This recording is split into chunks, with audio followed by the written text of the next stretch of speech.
Good morning, good afternoon, good evening all over the world. Ayan, magluluto ako ngayon ng adobong kangkong at sitaw. At ang aking lunch ay ready to serve na kamote at napakasarap. Masarap talaga pag natural kasi ang natural ay matibay ang busog at healthy. At ayan guys, no, ikukwento ko sa inyo dahil ang kamote po dito ay marami at ang ginagawa nila sa Japan ay nasa Starbucks na at hindi ito sponsor, nakita ko lang at kukwento ko lang sa inyo. Yung coffee nila meron ng kamote coffee frappuccino, may kamote, tapos meron din sila kamote with butter. Maganda kasi dito sa Japan, may kangkong na rin sila, no?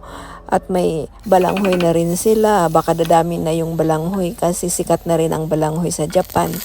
Ang kamote, ang dami rin. So ngayon, ano kasi ang Japan, gusto nila natural na pagkain pero at saka mabitamina, yun ang gusto nila.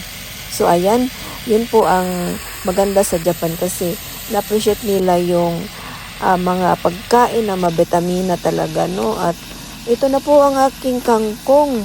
Ayan, ginawa kong adobo at ayan na, lagyan ko lang siya sa suka at yung mild soy sauce lang at sugar at napakasarap nitong pang-appetizer at ready to serve na po ang aking kangkong at sitaw. Napakasarap at ayan na po ang aking lunch.